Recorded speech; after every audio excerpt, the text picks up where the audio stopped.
Hey everybody, happy Friday, happy Juneteenth. It's Christine and PJ with For Love of the Dog, for the love of dog. I'll get it right one day. We've only had this podcast for like 10 years and I can never say the name right. Anyway, so today is Juneteenth. I don't know if anybody knows, a lot of people don't know what that is. And that is the Civil War ended and the Emancipation Proclamation actually happened in 1863. But because we didn't have the internet and, the devices we have these days, Texas did not find out about it until 1865. So this day commemorates that. And why do I know this fact? Because I spent a lot of years in Texas. I went to high school and college in Texas. So Juneteenth was a big deal. It's now becoming a bigger deal nationally, which I think is great. But anyway, just your fun fact, if you get in a party and have to answer that question, now you know the answer. Okay, let's move on. What's our next topic, Christine? I'm going to let you start. Why some dogs are adopted faster than others. Things have shifted over the years. I know I've only been with the rescue for 5 years, but even when I started, puppies would get adopted very quickly. Now we're seeing the puppies with us up to, months. All dogs are not moving as fast as they used to. Some dogs are with us longer because of breeds. We have a lot of people that live, like PJ mentioned in the last podcast, in Irvine. If people are familiar with that area in Southern California, they don't allow pit bull type dogs in their rentals. So a lot of times breeds are an issue. Size is another issue. People that are looking for younger dogs, the senior dogs are often overlooked, unfortunately. Having a senior dog, I love the fact that I don't have to, I've already gone through the training. We've already, went over all the hurdles. Senior dogs are amazing. They have so much spirit in them. So, we have dogs with disabilities. So we have Dudley, for example, who's sight and hearing impaired. I think he gets overlooked because people think, how do I navigate with a dog with sight and hearing issues? And Dudley's doing amazing in his foster home. He navigates very well with the help of his fosters and other dogs in the house. I think appearance is another thing.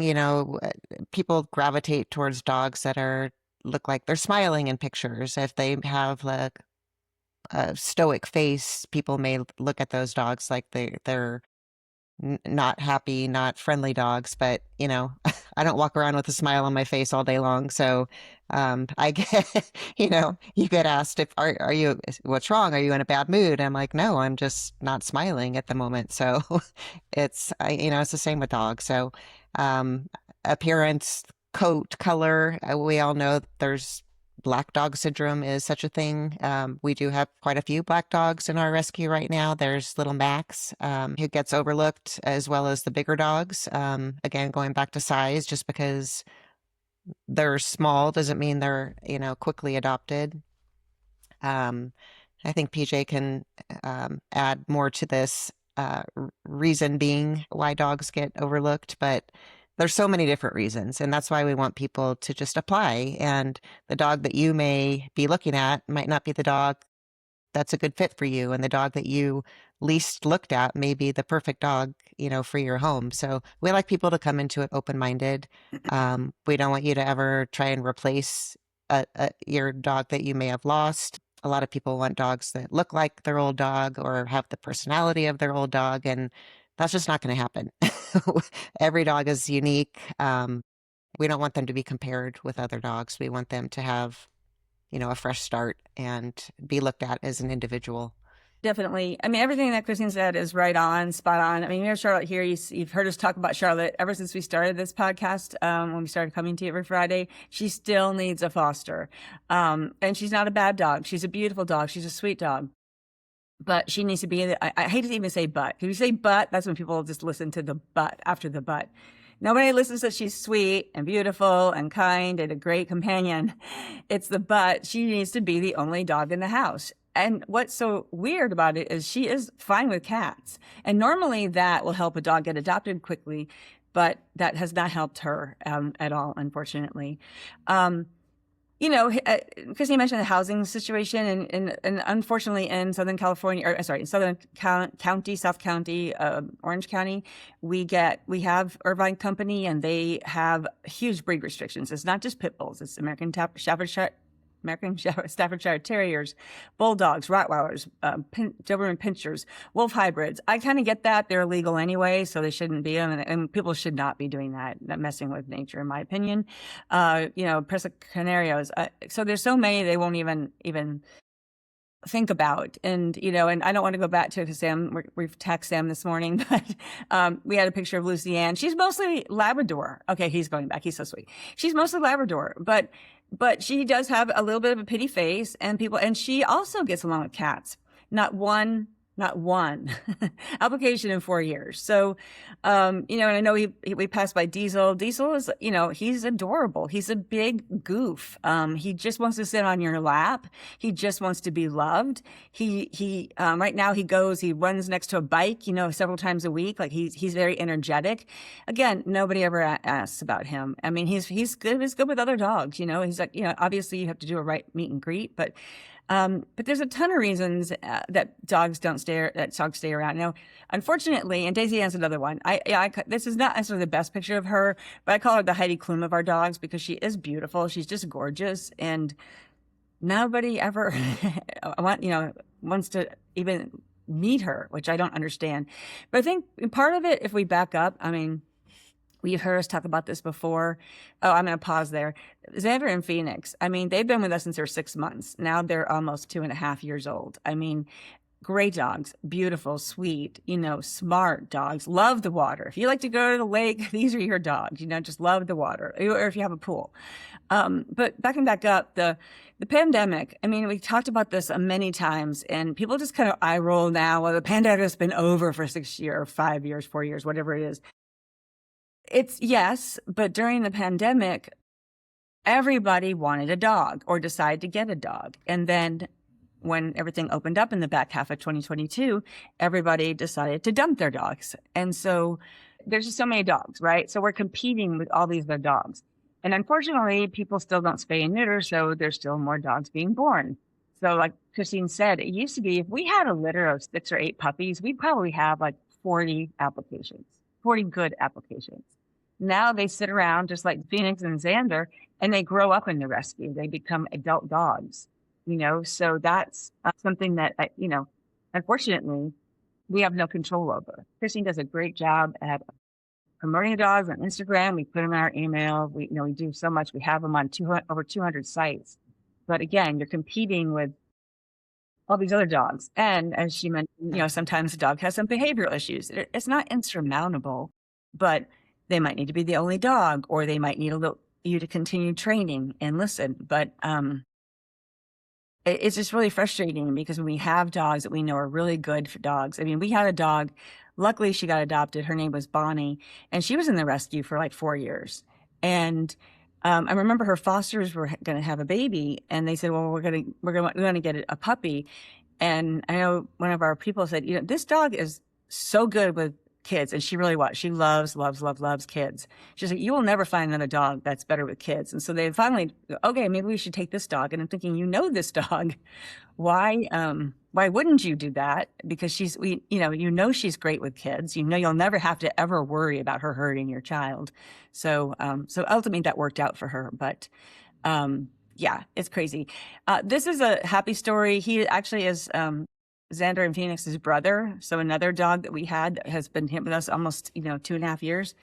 And Sirius just got adopted, and that we're very, very thankful and grateful for that. So it does happen. We do hang in there. I am a firm believer that there is an adopter out there for every single one of our dogs. But sometimes people don't want to take on the medical. Sometimes people don't want, if somebody's disabled or needs a cart or something, they don't want to take that on, or need their bladder expressed. And I get that. That may not be your dog, but that doesn't mean there's a dog there for you. It doesn't have to be a perfect dog, because there's no such thing. Just like there's no such thing as a perfect person. So Yeah, I did want to point out on like the dogs that need to be the only dog in the home. And, yeah. sometimes that might change over time. They might be okay with another dog with the right energy, but we don't want we don't want somebody to look past a dog just because we have them listed as need to be the only dog. They would be great in home still by themselves. You can still walk them, you can still be around other dogs, but you just may not be able to have that one-on-one companionship with another dog.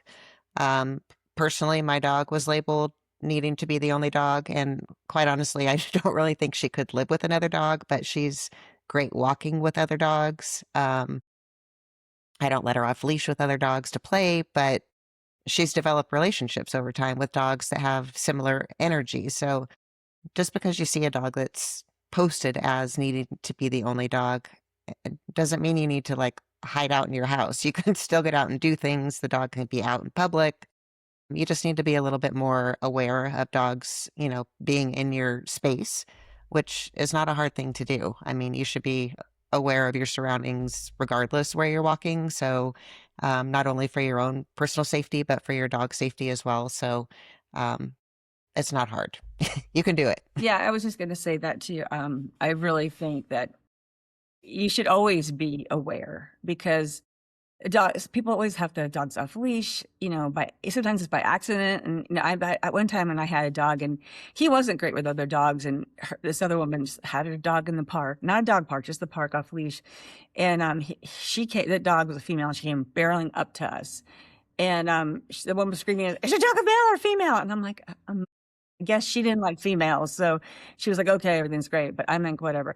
I will say this too, like deaf dogs, they're great. You know why? They don't wake you up in the middle of the night because they hear, a squirrel or a bird or something. So I Right. give the senior dogs a chance. Give the old, the dogs with disabilities or some medical issues a chance. And, not every dog needs a friend. I think that's a misconception people think of. So just because your dog is maybe reactive to other dogs, or, you adopt a dog that needs to be the only dog in the home, he or she wants to be your friend. She doesn't need another canine friend. So, okay, we beat that to death.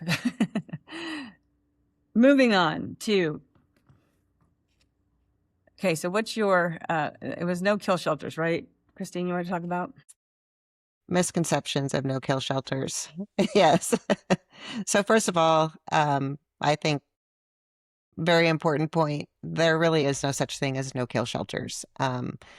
Shelters kill dogs for a variety of reasons, medical reasons, behavioral issues, overcrowding. I think a lot of people want to believe this fantasy that if they need to surrender their dog, it's going to get adopted quickly. It's a safe place to go, and this is not true information. I mean, Texas, California, Florida.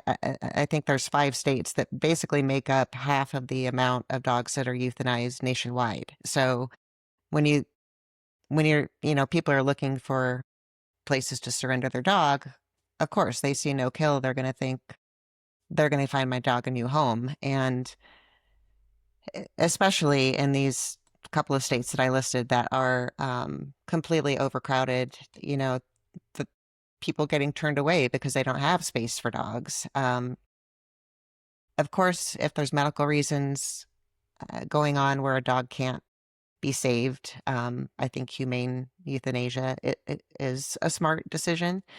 We definitely don't want a dog suffering. If there's behavioral issues, I mean, we could go into that one for a while because a lot of dogs get behavioral issues because of being in the shelter for so long.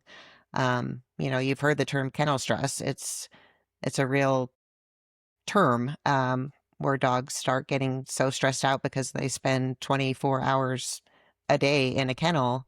It's when you see them spinning, bouncing off the kennel walls.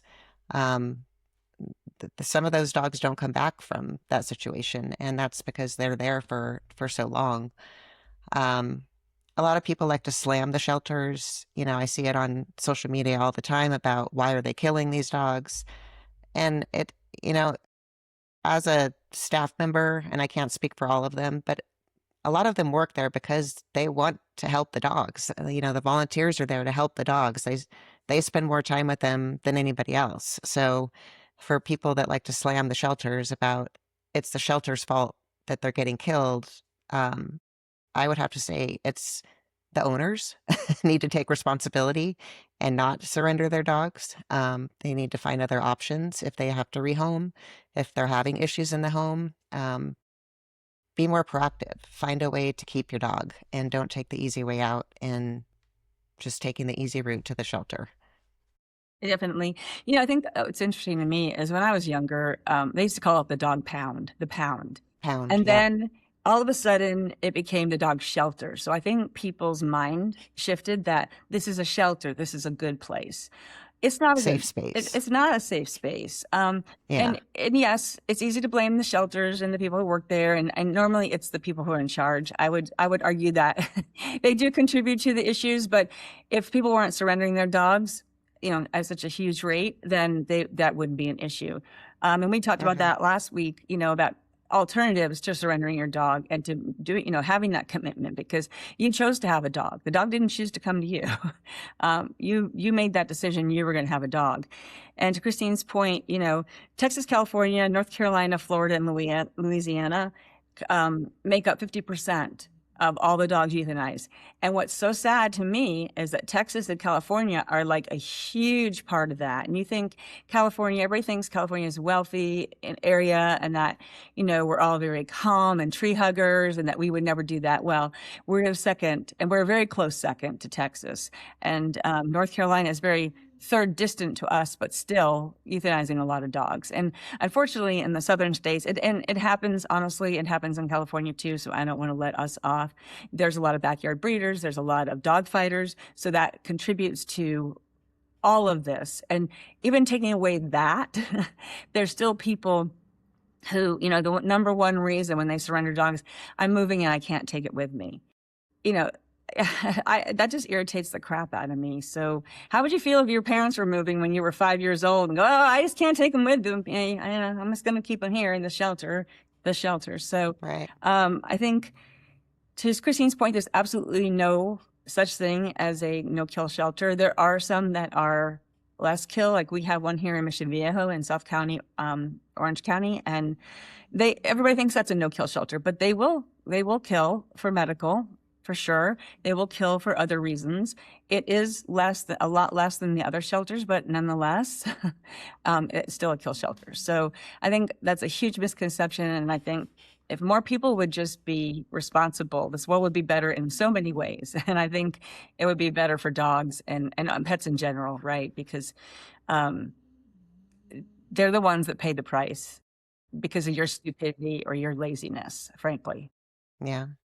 And I know in Texas, I see it all the time too. It's like the shelters are turning people away. So that now there's like these known dumping grounds where people just, the shelter can't take my dog. So I'm just going to go and, word gets out where these places are and people just go and dump their dog and drive away. And it's like, oh, what's worse? Your dog out there fending for Yeah. itself, getting attacked by something or.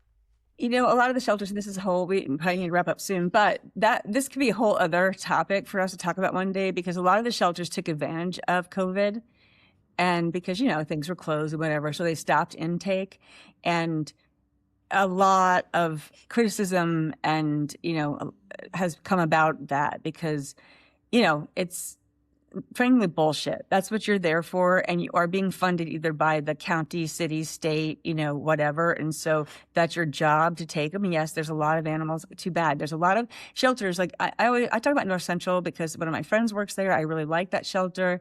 It's part of the LA city system and they try really hard. And I mean, at one point they were having 3 or 4 dogs in a kennel. Now that's not exactly always safe because, feeding them and trying to go in there and everything, but at least they were trying, There's other shelters that would try to put crates in the hallway, to help with overcrowding. So there are ways to do it. It's not ideal, but, just turning people away is worse because like Christine said, either they're going to be dumped or worse. So I think that's something that we really need to work on as a society, but take care of your pets. You chose to have a pet. Yeah, it's hard. It's hard. You know what? It's hard to be married. It's hard to have kids. It's hard all the time. It's everything is hard. Life is hard. So just buck up and be a good person. And that's what I'm gonna Yes. leave you And your with. dog Go ahead. your dog will love you regardless of the kind of day you're having and never judge you. And I mean, that's what us dog lovers look forward to, coming home to our dogs. Absolutely. They don't care if you're rich or poor or a CEO or a They just don't care. They just love you. No. So love your dog Yes. back. Love the dog you have. Yes. Yes. All right, everybody. Have a good weekend. Again, happy Juneteenth. Take care. And we'll see you next time on the For the Love of Dog. Yes. Bye. Weekly update.